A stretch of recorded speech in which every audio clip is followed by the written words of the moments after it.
Welcome to the Sports Card Lessons Podcast. I'm your host, Big Ken. Whether you're watching on YouTube or listening on a streaming service, please like, subscribe, and hit that notification bell. You'll be notified whenever I drop any new content.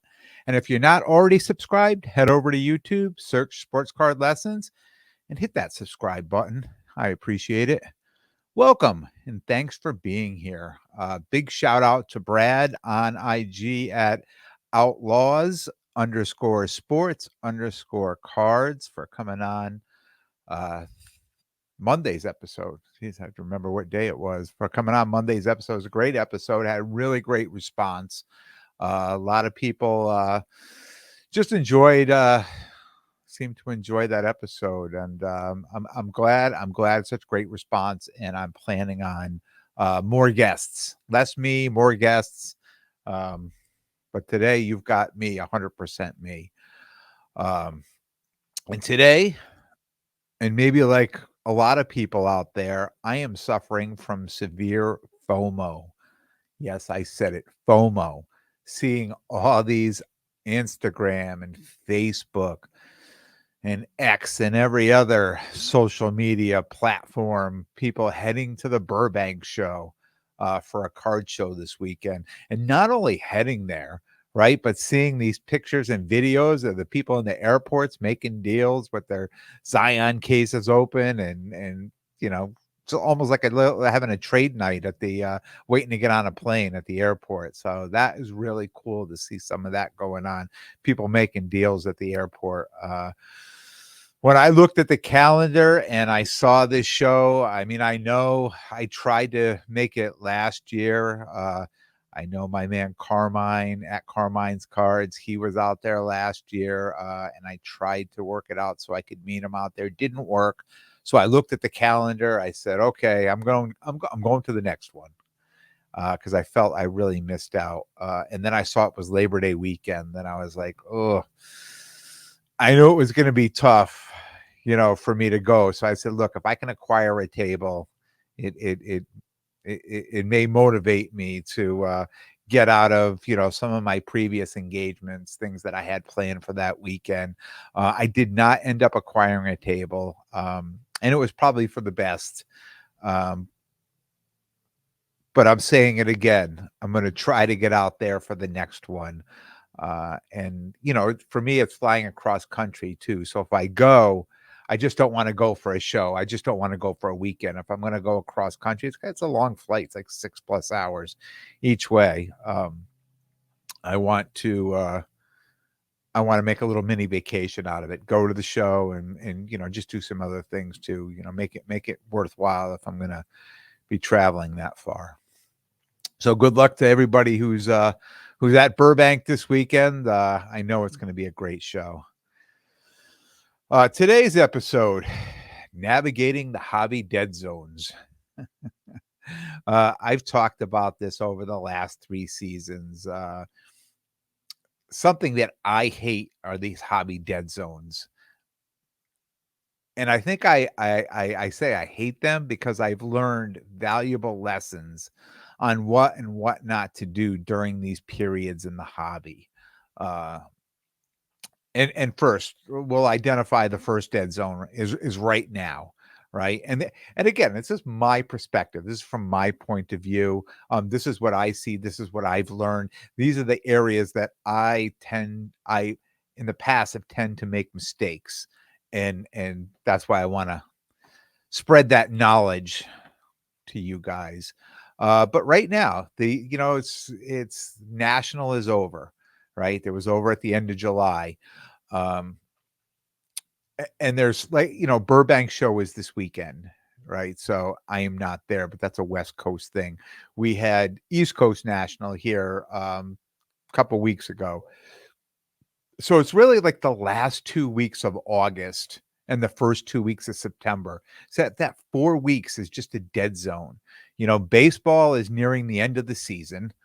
Um, and the best time to sell off what football cards that didn't move at the National, at the East Coast National in August or June or July. I mean, this is, this whole June, July, August, this is the best time to be selling football.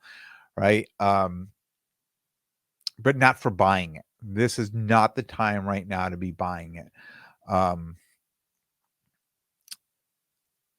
it's the second best time of the year, and I'm saying second, and I'll cover that later. It's the second best time of the year to buy basketball and hockey if you can find good prices on basketball and hockey cards. Um, but football cards have hit their peak right now. Right now, they've hit their peak.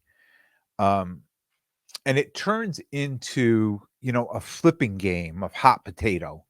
Who's left standing with this? These prices are up, and you've heard me talking about this the last 2 years. Like I literally, I make mistakes. I'm still buying. I've done so well in football. I'm still buying. The end of August, the beginning of September, right before football season, I'm buying football, and I'm like, yeah, the prices are still going up. We're going to be moving this stuff, and then all of a sudden, the football season starts, and the prices start to come down, and then you're like, oh no, oh no, I'm in a position now where if I don't take a small, and I'm saying this now because now I know, now I've been through this twice already, 2 years in a row. If I don't take a small loss at the beginning, it could be a big loss later, or it could be put that card away till next year. So it turns into like a flipping game of hot potato, who's left standing, with the card, because most of the time, and we know it, I talk about being at the shows. Most of the people coming are buying the cards to flip the cards. Most of the people that are buying cards from me at shows are trying to flip cards. There's very, very little, very few, collectors that come up and say, "Wow, I want to buy this card and go home and put it in my collection." Most of the time, people are looking, they're on there, they're looking at the comps, and they're saying to themselves right away, if I buy this at this price, can I sell it for that price? And I also talk about, um, you know, this last show where people were coming up and buying a card from me at my table, and then immediately they're selling it to the person next to me, the dealer next to me, or the dealer behind me, right? So, I mean, that's how fast these cards are flipping, especially at a show. And that really, this last show really brought some realization to me about how fast these are flipping. I mean, I see a lot of people come up and say, "Hey, if I pick out 6, 7, 8 cards from your case where you make a deal, and that you do that, they take the cards."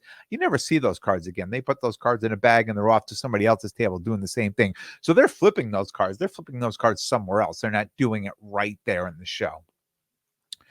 Um, but it's a game of hot potato and who's left standing with that card, as soon as the market starts to drop. Um, the last couple of years, I talked about it. I continued to buy football. And it's a crappy feeling knowing you have to price things when you have a card, and especially being a dealer and you've purchased the card at the wrong price. Um, it's a crappy feeling to put a card in your case over comps and try to explain to people why it's over comps. Right? And you're just like, hey, I'm into this for more. But you look, as a dealer, you're kind of saying, I'm really not good at what I'm doing, right? I mean, honestly, when I used to go up to people's tables and I'd say, "Oh, well, the comp, you're asking 300, and the comp on that is 250, would you do?" And they're like, "Nah, I'm into the card for 275." I immediately would think, "Well, you're not really good at what you do, are you? You're into a card that's more than." And now I feel the same way. Now I'm dealer. I'm on the other side of that table. I'm basically, if I'm telling you I'm into this card for more, I'm telling you I really I wasn't good at what I did, by buying this car for too much money. So it's kind of a crappy feeling. So then what am I faced to do? I'm faced, either I'm going to sell it for less and lose some money on it. And you take that money, if I feel it's worth it, take that money and invest it in something else, or I take it out of the case and I put it in the closet, and it's an investment that now is just sitting there for 8 or 9 months, and who knows where that's going to be. And a couple of times in these last 2 years, and God's honest truth that I've gone to the closet like this past year and I said, "Oh yeah, they've got some football in there. Let me pull it out." Be like, "Oh my God, I forgot about this. Oh my God, I forgot about that card." There's cards I put in there and I forget about. And I pull out. I'm like, "Wow, this is a great card." And then I start immediately. I get excited. I start looking up comps on it, right? But then immediately that excitement turns to, man, this has been sitting in this closet. This is money that I just stuck in this closet. It's been there all year, and I didn't even know it didn't. If it gained any interest, right? If it's the card's worth more, if I could get more for it now, or it's just still the same crappy price on the card that I should have just taken the loss, you know. But these hobby dead zone, I just feel this is where I ran into those problems where, I it's almost like I feel like I'm forcing a sale. Like I feel like I need to keep buying something and I'm haven't really thought it through as much as that I really should have. Right. And I'm not saying football doesn't sell during the football season. Of course, football sell. Football is going to be selling all the way up to the Super Bowl. Right. And after the Super Bowl, people will have football for sale. I'm just saying buying it now is it's just not a good time. You know, um, Selling football during the football season um, is really based on when did you buy it and where are the prices now? The reality is the actual player prices during football season um, they're not built on hype anymore. So we're selling football June, July, August. That's hype. That's all hype. Everybody, Joe Burrow, you see the prices going way up. Patrick Mahomes is going up. Some people are going down. You hear people saying now, oh, Josh Allen, I'm not, did you see preseason? He looks terrible. I'm not, his prices, I'm not buying any of his cards. Right. So it's just a perception of the hobby of perception and hype on certain players. But once that season starts, right, now it's built that turns into the reality of their performance. Um, and sometimes we build the player up and like Mac Jones, for instance, here's a player that was built, his prices were skyrocketing and it was just built completely on hype. After his first season, they had one game, they lost in the playoffs. His second season coming last year, I mean, his card prices were going through the roof. It was unbelievable. And then all of a sudden, as we go into September, and they're talking about benching this guy. All of a sudden, his prices tank. He comes back out, he's still the starter the rest of the year, but his prices never rebound, right? That's the reality of the performance. The comps and the prices are built on the reality of their performances now. And I'm using him, but a player can play well and meet all the expectations and their prices drop because they haven't done anything amazing, right? But that can be vice versa, right? A player can just play well and not do anything amazing, but play well enough where all of a sudden the prices start going up and people are like, oh, well, like this guy, he's done something or he's had a great play or a great, a couple good games in a row. And all of a sudden the prices are going up. There's really no rhyme or reason for who's going to go up or down. But I would rather be making those decisions during the football season where I can see with my own eyes. I'm basing my purchases right? Off the reality of what I'm seeing the player doing. I'm not basing it on the hype. And no matter what, and we've seen this time and time again, no matter who was playing great last year at the end of the year, like a Trevor Lawrence, right? At the end of the year, all of a sudden he was playing great, brought his team to the playoffs, won a couple games, and that's all you heard all spring, summer, June, July. Trevor Lawrence, Trevor Lawrence, Trevor Lawrence. I mean, I know he's a great player. I'm afraid for him right now. I'm afraid for all those people that, the hype and buying all those cards that what's going to happen if he comes out and they don't play well, right? What happens if he doesn't play well? If he has a couple bad games in a row, right? His prices are going to tank and it's going to be like the Mac Jones syndrome, right? They'll be like, "Oh, this guy's tanking. He's horrible."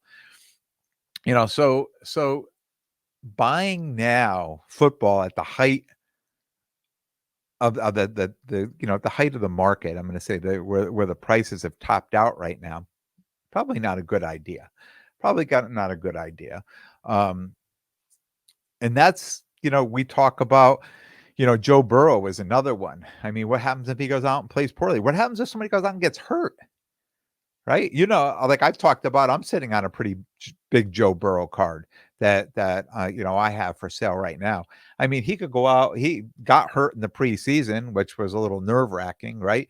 But maybe that injury turns into something more. Maybe something else happens, or any player, right? They go out and get hurt in the first week or the first couple weeks. They're all done. I remember, I think it's 2 years ago now. Was it 2021 season, with the Cardinals, right? Arizona Cardinals, when they went like 8-1 or 9-1 to start out the season, right? But Kyler Murray's prices were going down. They were winning and his prices were going down. And then what are they saying? Well, he's winning, but they're not really playing anybody good. They have a weak schedule. That's why it's going down. Right. But all it takes is a few people to say that, and it catches on, and somebody's prices will start going down, or somebody says something else and somebody's prices will start going up. There's really no rhyme or reason to it. And then we try to speculate, right? As soon as the season starts. I mean, even before the season starts, right? We're saying, oh, we know who's going to the Super Bowl, or this is who I think, or, Eagles got such a great team and they were so close last year. And, I believe in Jalen Hurts or the defense or stuff like that, but we don't know. I mean, we got to go out and start seeing how this season winds out and how these teams are playing and what they're doing. So this just the time now, and I'm using football all in this right now, but this is the time now where, I think we sit back, or you sit back and relax and say, hold off. I'm not buying any football right now. I'm going to wait to see, what happens with the season. And even for hockey, and I'm going to speak for hockey because I did hockey. I was selling hockey last year. I plan on selling it again this year. Um, if you could find hockey below current comps of certain active players, right now I'm buying, and I found, a good number of those. I posted some pictures up. I talked about getting some cards, some nice Young Guns cards, things like that. But it's tough. It's not easy. I'm seeing a lot of over comp prices. Um, more that these comps were built on where the player was last year and not what a current comp is. Uh, you know, uh, Current comps, I'll see somebody selling a card. Hey, I want 380 for this card or 375 for this card. And I look up the last few sales and they were 270 and 275.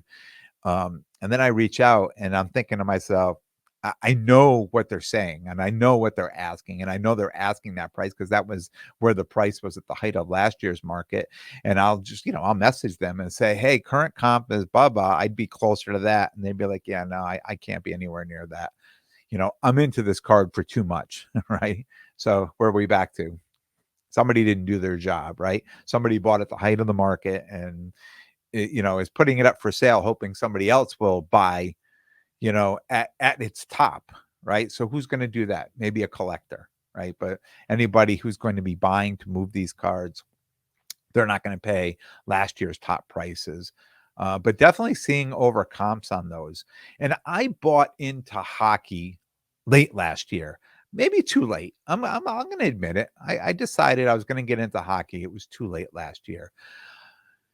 But I traded for hockey. I traded out of some football. I traded out of some basketball. I had some nice cards from basketball that I had acquired at a really good price. So it was okay for me I felt, to trade out of them and take a shot at hockey last year. It didn't hurt me that much, financially, buying in late, but trading up, trading. Actually, I should say trading down, right? Getting these 2, 3, 4 cards for this one big basketball card type thing. Because here I was in a position to try to sell a basketball card or a number of basketball cards, and I there was definitely 1 or 2 episodes last season that I talked about that I really don't know much about basketball. So even though I acquired these cards in a deal, in a bulk deal from somebody, and I knew I was getting the card at a very good price, for selling the card, it's tough. I feel if I don't know the player and I don't know the sport, I can get hurt on that. Especially if I'm not following it. If it's a sport I'm following, football, hockey, I know who's injured. I know who's playing well. I know whose market is good. I know whose market is not good. When I don't follow basketball, it's tough. I have to just keep looking up the comps all the time, seeing what they're selling at, how many are selling, are they selling daily, weekly? Is it, and then some of them are, 2 of those were they were numbered cards. One was numbered to 5, one was numbered to 25, right? So now there's a lower population, not so many comps on these cards. So I was happy to trade out, into hockey and really take a shot at hockey last year. But I was buying it, I was getting into these cards at right around what their comps were, and I didn't see the prices go up much on that. So this is going to be my second year with hockey, right? So it's going to be interesting to see that the cards I'm acquiring now, what percentages is it going to be like football? What I've seen in football, if I could buy these cards in January, February, March, right, and then just get them at current comps, and then wait to June, July, August, and sell at current comps or just below comps and make money. Is that going to be the same with hockey? Or am I buying now and the percentages are only going to go up just a little bit if, and so this is good. This year is going to be a better year for me to identify, am I doing it right? Am I buying hockey correctly? If I'm getting them at the right price, am I buying it at the right time? Last year, I still had a lot of hockey left, and I finished the year off in April going to the Toronto Expo, right? Remember that episode? Talked about bringing my hockey up there and moving my hockey there, because that was it. Because whatever didn't move there would come home and go in the closet, right? Everyone there in April was still buying hockey, so it worked out very well for me. I put a plan together. I talked with people that listeners, people I've met, listeners, talked online. They said definitely people are always buying hockey, still buying strong in April. So I booked that trip and I went up there. We're here, nobody was buying hockey in April. You just could not move a card. A hockey. I could not move a hockey card in April. So I was able to move a decent amount of hockey. I still had probably 10, 12 Young Guns prospect cards that were rookies from 2021, 22, that the prices were just way down on. And even if I took them to the Toronto Expo and sold them at their current comp, they were still too low. So I just put those away. So I'm going to break those out. And now here's cards that I broke, that I'm taking out now. And I'm looking, and the comps right now are better right now than they were in April. So when I talked a little bit, about, the second best time, I think there's probably I'm going to say the best time. So the hockey playoffs, they run all the way, to June. But you cannot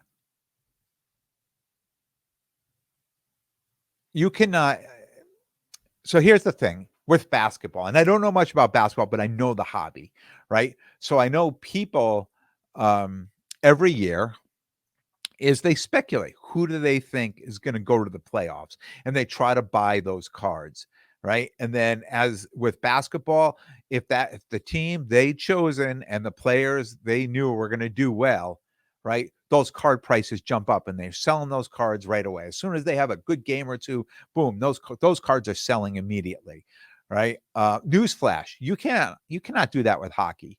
I don't care what happens during the playoffs, nobody's cards go up. nobody's cards go up. They go down and they stay down with hockey. It's just one of those, and I'm probably gonna have people maybe saying to me, you're not reading it right, or it's only your first year, you don't understand it, and it's possibly I don't, but from my vantage point, what happened to me last year, it didn't discourage me. I'm back again this year, but I just know come April or May, there's no selling hockey. It's not booming. It's not like the NFL, right? It's not like a Patrick Mahomes or Jalen Hurts. These people are going to the Super Bowl. Those 2 weeks before the Super Bowl, you remember last year, I was selling my Jalen Hurts and some of my Mahomes cards. I was excited to move those cards, and people were excited to buy them. A week after that Super Bowl, those prices were down 25% than what I was selling them for in the 2 weeks building up to the Super Bowl, right? So, and even on the team that won, which is just crazy to me that, even the Patrick Mahomes cards prices came way down a few weeks after that Super Bowl. So it's just the way of the market, right? The way things happen. It's what I've learned, and I'm going to call it, learning these hobby lessons along the way, right? These last 2 years, and finding these dead zones,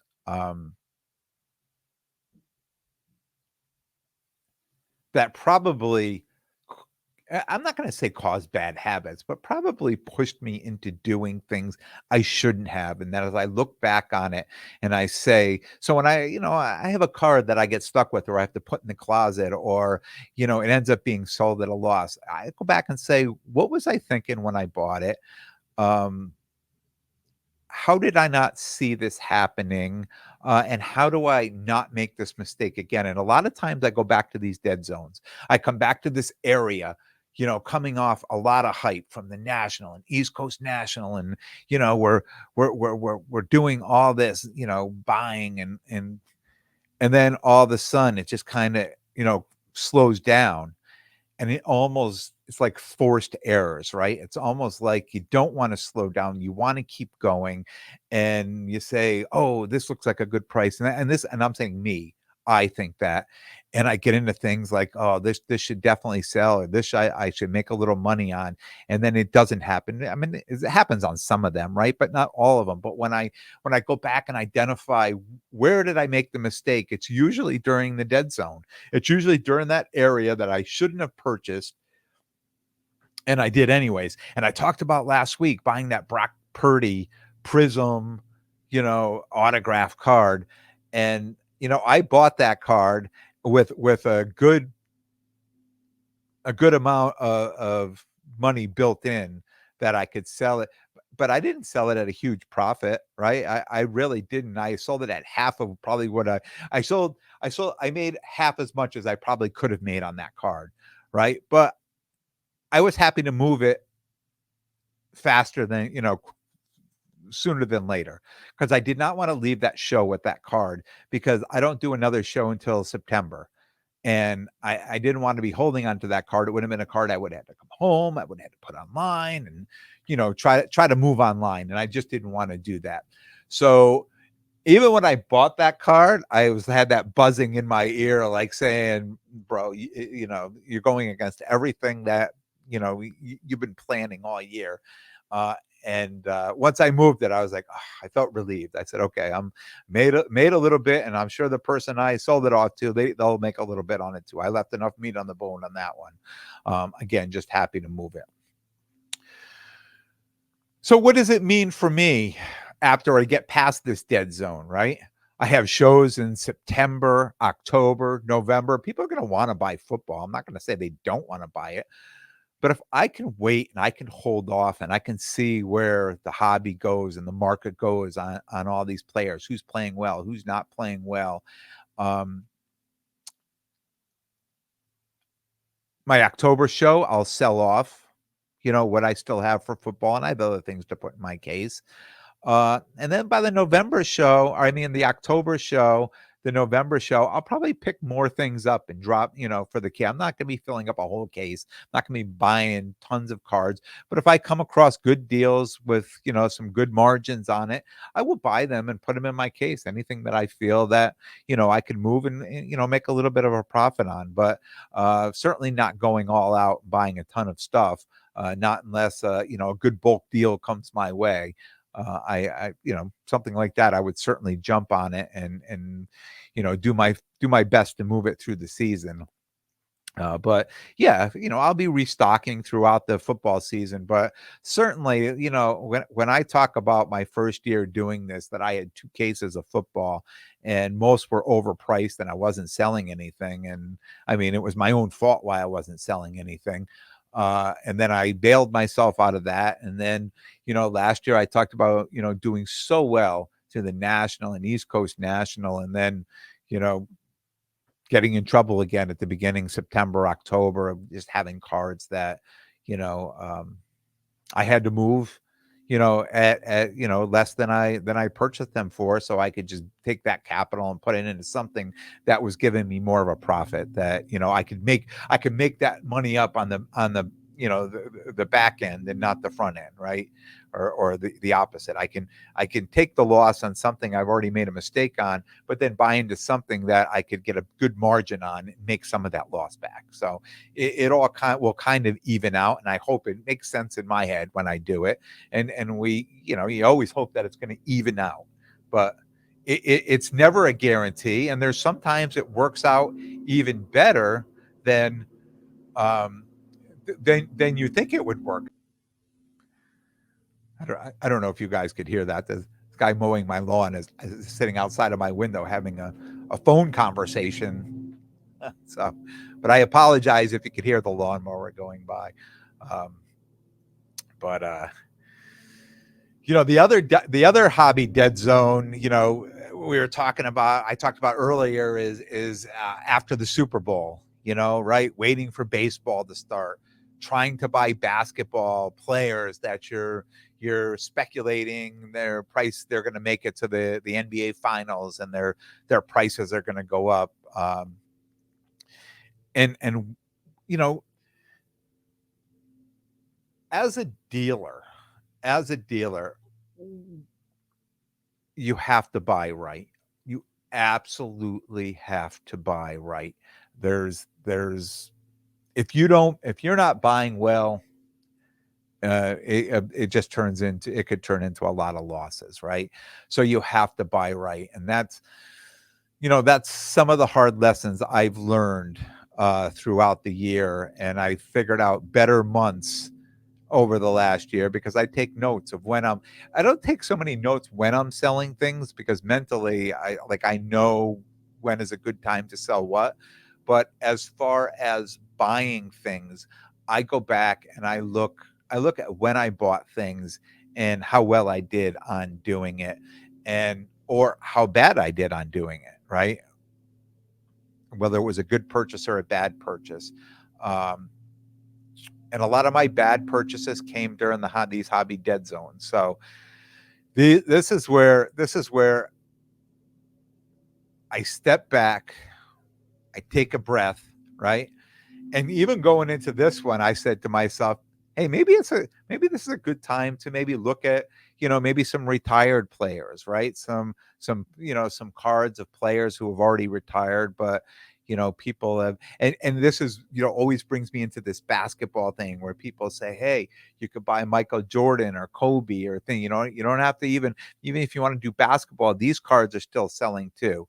Um, and even vintage, my guy Rob, sports card therapist, right? He's always saying, man, you got to buy yourself some vintage. You got to get a few vintage cards, right? So I mean, it's a time that possibly I could look at that too. Um, I just know for me this time, coming out of national, East Coast National, and things being, it's hard to say, all right, let's take a break, let's settle down, let's step back, for the next 5-6 weeks, breathe, see where the hobby's going, see where the market's going. You have plenty of stuff. I have plenty of inventory to put in my cases for my September show, right? And then just take your time and work from there. Um, And it also creates a time, like it really challenges me to really find some off-season deals that are going to pay dividends in a few months, because being able to find great deals now, cards that really won't be selling for a few months from now. I mean, it just doesn't get any better than that. This is what it's all about, especially for me as a dealer. It's finding these deals now that of something that's going to really, it's going to sell well in a few months. So that's where I need to put my efforts into right now during this time. That's all I got for you. I hope you enjoyed the episode. I will be back Monday with a brand new episode. I want to thank everyone for tuning in. And if you like what you hear, please definitely subscribe. And most importantly, tell a friend and spread the word. Until next time, take care of yourselves and everyone around you.